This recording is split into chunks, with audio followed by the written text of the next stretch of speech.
मैं यतिवर्य कुमार विजय आप सभी दर्शकों का दैनिक यति राशिफल चैनल में हार्दिक स्वागत करता हूं। आज मैं आपको इस वीडियो में शरद पूर्णिमा के विषय में जानकारी दूंगा कि शरद पूर्णिमा का क्या महत्व है। शरद पूर्णिमा के दिन का पंचांग भी आपको बताऊंगा। शरद पूर्णिमा को और दूसरे किस किस नाम से मनाया जाता है और इस वर्ष 2021 की शरद पूर्णिमा क्यों खास बनी हुई है। इसके अलावा इस साल शरद पूर्णिमा को कौन कौन से योग बन रहे हैं और इस साल शरद पूर्णिमा को ऐसा क्या करें जिससे कि धन की देवी माँ लक्ष्मी जी खुश हो जाए और हमारी सारी दरिद्रता को हर ले, हमारे सभी रुके अटके काम बनना शुरू हो जाए, कर्जे से मुक्ति मिल जाए और अभी अनेक और भी जो है दूसरे अनेक प्रकार के जो लाभ है वह कैसे मिले, यह सब उपाय क्या करने हैं यह मैं आपको बताऊंगा। आप पूरा वीडियो बहुत ध्यान से देखें और जो उपाय मैं बता रहा हूं वह पूर्ण रूप से श्रद्धा के साथ, अगर इच्छा हो और श्रद्धा हो तो ही आप करें, इसका लाभ जरूर मिलेगा। भारतीय पंचांग के अनुसार अश्विन मास की पूर्णिमा को शरद पूर्णिमा का उत्सव इस दिन मनाया जाता है और इस दिन से वर्षा ऋतु समाप्त हो जाती है और शरद ऋतु की शुरुआत हो जाती है। इसको भारत के अलग अलग राज्यों में अलग अलग नाम से भी मनाया जाता है। जैसे कहीं पर शरद पूर्णिमा को कोजागरी पूर्णिमा या कहीं पर कौमुदी पूर्णिमा के नाम से भी मनाया जाता है। शरद पूर्णिमा के दिन चंद्रमा एक तो पूरे साल में पृथ्वी के सबसे नजदीक होता है और दूसरा शरद पूर्णिमा के दिन चंद्रमा अपनी पूर्ण 16 कलाओं के साथ खिला हुआ रहता है और माना जाता है कि इस दिन चंद्रमा से अमृत की वर्षा होती है। चंद्रमा की रोशनी में एक दिव्य गुण होता है, इसलिए बहुत लोग इस दिन दूध और चावल की मीठी खीर बनाकर चंद्रमा की रोशनी में रखते हैं और दूसरे दिन सुबह इसको खाते हैं और प्रसाद के रूप में बांटते हैं। कुछ लोग शरद पूर्णिमा को मतीरा यानी तरबूजा और उसको अगर अंग्रेजी में कहें तो वाटरमेलन जिसको कहते हैं, वह इसमें एक चौरस तरीके से छोटा सा टुकड़ा अलग से काट लिया जाता है और उस टुकड़े में मिश्री आदि भर दी जाती है और फिर वापस वह जो टुकड़ा है उस मुंह को बंद कर देते हैं उसी टुकड़े से। फिर उस जो तरबूज है, मतीरा है, तो उसको चंद्रमा की रोशनी में रख देते हैं और सुबह तक मिश्री इसके रस में घुल जाती है, तो सुबह खाते हैं तो बहुत ठंडा और मीठा लगता है। नवविवाहित महिलाओं द्वारा पूर्णिमा के व्रत की शुरुआत भी इसी पूर्णिमा से होती है। ऐसा माना जाता है कि अगर शरद पूर्णिमा की रात में व्रत रखकर पूरी रात माँ लक्ष्मी जी की पूजा आराधना और जाप किए जाए तो दरिद्रता जो है वह समाप्त करके माँ लक्ष्मी खूब धन और वैभव प्रदान करती है।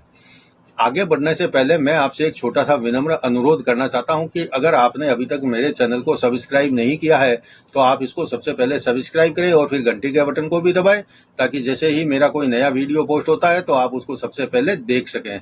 इसके अलावा अगर आप मेरे से फोन पर बातचीत करना चाहते हैं तो केवल रविवार को दिन में 10 बजे से 11 बजे के बीच में जो नंबर आप स्क्रीन पर देख रहे हैं 9462575291, इस नंबर पर आप केवल रविवार को दिन में 10 बजे से 11 बजे तक मेरे को फोन कर सकते हैं। बाकी सप्ताह के अंदर आप मेरे को फोन ना करें।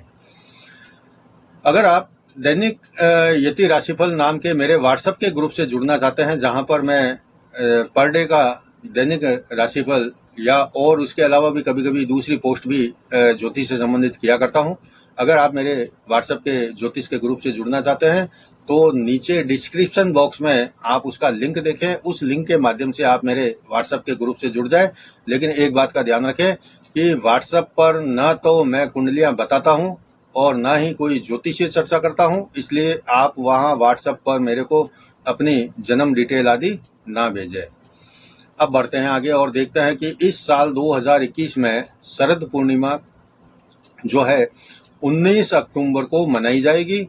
19 अक्टूबर को पूर्णिमा शाम 7:03 से शुरू होगी और अगले दिन शाम को 8:26 तक रहेगी। लेकिन पूर्णिमा की पूरी रात तो 19 अक्टूबर को ही होगी, इसलिए ये दिन जो है, यह रात जो है वह शरद पूर्णिमा की रात मानी जाएगी। अगले दिन की रात प्रतिपदा की होगी। हालांकि पूर्णिमा जो सूर्य उदय के समय की तिथि होती है उसी के अनुसार मनाई जाती है, तो पूर्णिमा जो है वह पूर्णिमा का दिन जो है वह 20 अक्टूबर को मनाया जाएगा, लेकिन शरद पूर्णिमा की जो रात है वह 19 अक्टूबर को मनाई जाएगी। अब मैं आपको संक्षिप्त में जो है पूर्णिमा का पंचांग बता देता हूँ, शरद पूर्णिमा का पंचांग बता देता हूँ बिल्कुल शॉर्टकट में। 19 अक्टूबर 2021 मंगलवार का दिन, आश्विन मास शुक्ल पक्ष की चतुर्दशी तिथि है, शाम को 7:03 तक रहेगी। फिर पूर्णिमा तिथि शुरू होगी जो शरद पूर्णिमा होगी। उत्तरा भाद्रपद नक्षत्र दोपहर 12:13 तक रहेगा। उसके बाद में गंडमूल संज्ञक रेवती नक्षत्र शुरू होगा। व्याघात योग जो है वह शाम 8:39 तक रहेगा। फिर हर्षण योग शुरू होगा। वणिज नाम का जो करण है वह शाम को 7:03 तक रहेगा। फिर भद्रा शुरू हो जाएगी जो पूर्ण रात्रि रहेगी। चंद्रमा दिन रात मीन राशि में गोचर करता रहेगा। पंचक भी दिन रात रहेंगे। सूर्य तुला राशि में गोचर करता रहेगा। शरद ऋतु की शुरुआत होगी। सूर्य दक्षिणायन में ही रहेगा। दिन का समय जो है शरद पूर्णिमा का पूरा जो दिन होगा वह 11 घंटा 27 मिनट और 13 सेकंड का होगा, और शरद पूर्णिमा की जो रात है वह 12 घंटा 33 मिनट और 19 सेकंड की होगी। इस दिन सर्वार्थ सिद्धि योग और रवि योग सुबह सूर्योदय से दोपहर 12:13 तक रहेंगे। इस साल की जो शरद पूर्णिमा है बहुत महत्वपूर्ण है, क्योंकि संपूर्ण रात्रि को भद्रा रहेगी और भद्रा पूरी रात मृत्यु लोक में रहेगी। इसलिए इस साल रात्रि में कुछ खास काम करने पर सिद्ध हो सकते हैं, जिसमें सबसे पहले तो माँ लक्ष्मी को भोग लगाना और खुश करना।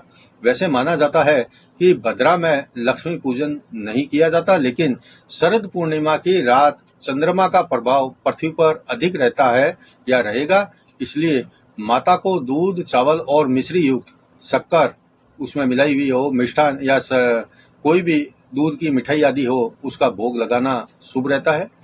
ज्यादातर शरद पूर्णिमा के दिन लक्ष्मी माता को जो है दूध, चावल और सूखे मेवों से जो युक्त खीर होती है उसका भोग लगाया जाता है।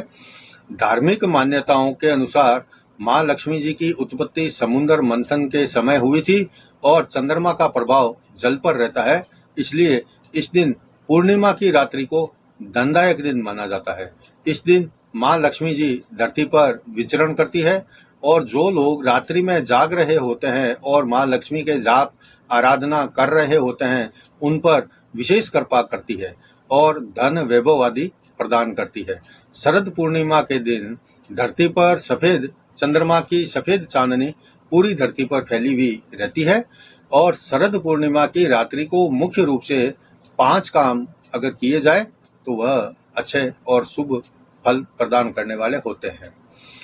पहला जो काम है वह है गाय के दूध में चावल, शक्कर या फिर थोड़ी मिश्री डालकर उसमें कुछ सूखे मेवे जैसे काजू है, बादाम है, पिस्ते आदि डालकर खीर बनाई जाती है, और उस खीर को किसी ऐसे बर्तन में डालकर चंद्रमा की चांदनी में रखा जाता है जहां से चंद्रमा की चांदनी खीर पर पड़े, और रात भर खीर को चांदनी में रखने के बाद खीर का जो भोग है सवेरे लक्ष्मी माता को लगाया जाता है, और फिर प्रसाद के रूप में सबको बांट दिया जाता है और खुद भी खा लेते हैं। दूसरा है कि ऐसा माना जाता है कि अगर चंद्रमा की चांदनी में सुई में धागा 16 बार पिरोया जाए तो नजर में गजब की तेजी और शक्ति आ जाती है। तीसरा है शरद पूर्णिमा की रात में भोर के समय में किसी पवित्र नदी में स्नान किया जाए तो शारीरिक आदि व्याधि से मुक्ति मिलती है और पुण्य की प्राप्ति भी होती है।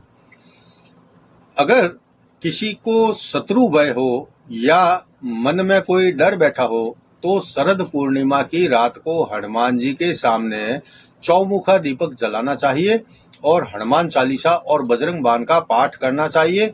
इससे भय से मुक्ति का वरदान मिलता है। पूर्णिमा के दिन हनुमान जयंती को मनाई जाती है। हालांकि शरद पूर्णिमा के दिन हनुमान जयंती नहीं होती है, लेकिन हर पूर्णिमा को भक्त लोग जो है हनुमान जी का जयंती मनाते हैं। 5वां है शरद पूर्णिमा की रात को चंद्रमा के जाप और लक्ष्मी माता के जाप करना ठीक रहता है। जो लोग नदी अथवा समुद्र के पास में रहते हैं, उनको रात को लक्ष्मी जी के साथ साथ भगवान विष्णु के जाप घर में और रात के अंतिम पहर में नदी या फिर समुद्र किनारे जाकर चंद्रमा के जाप करना चाहिए। जिनकी कुंडली में धन योग नहीं है और आर्थिक हालात भी ठीक नहीं रहते, कमाई होती है लेकिन बचत नहीं होती हो, तो पूरी रात माँ लक्ष्मी जी के जाप करना चाहिए। और जिनकी कुंडली में चंद्रमा अशुभ है, अस्त है, नीच का है या राहु केतु के साथ में बैठा है या शनि आदि के साथ में बैठा है और अशुभ फल दे रहा है, तो चंद्रमा के जाप भी नदी या समुद्र किनारे करने से या पानी जहाँ कहीं भी जल हो उसके किनारे करने से चंद्रमा की शांति होती है। इस दिन दूध, मिश्री, चावल, शक्कर, जल या दूध से बनी मिठाइयों का दान करना, वितरण करना शुभ रहता है। इस प्रकार से जो लोग आश्विन मास की पूर्णिमा यानी शरद पूर्णिमा को पूर्ण श्रद्धा से मनाते हैं, उनके जीवन में शुभ और अच्छा परिवर्तन होता है। नवविवाहित इस दिन से पूर्णिमा का व्रत शुरू करें तो घर में सुख, शांति, रिद्धि सिद्धि और आपस में प्यार बढ़ता है। बस बात है कि फल की इच्छा किए बिना पूर्ण श्रद्धा से ये सब काम करना चाहिए, फल अपने आप मिल जाएगा। आज के वीडियो में बस इतना ही, और अगले वीडियो में मैं आपको धनतेरस पर आप अपनी राशि के अनुसार क्या खरीदें और कैसे धन की पूजा करें यह बताऊंगा। आप मेरे चैनल से जुड़े रहिए। बहुत ही ज्ञानवर्धक बातें आपको जानकारियां के रूप में मैं आपको वीडियो में बताऊंगा, ताकि आपका जो दीपावली का साल का बहुत बड़ा महत्वपूर्ण त्योहार है वह शुभ बीते, आने वाला साल बहुत अच्छा बीते। मैं आपको बहुत अच्छी बातें बताऊंगा। आप मेरे चैनल से जुड़े रहिए और मेरे वीडियो जो है आप लगातार देखें, और इसको पसंद आए तो लाइक और शेयर जरूर करें। अगले वीडियो में मैं आपको बहुत अच्छी जानकारी आपके लिए बताऊंगा, ताकि आपका दीपावली बहुत अच्छे से बीते। तब तक जय जिनेंद्र।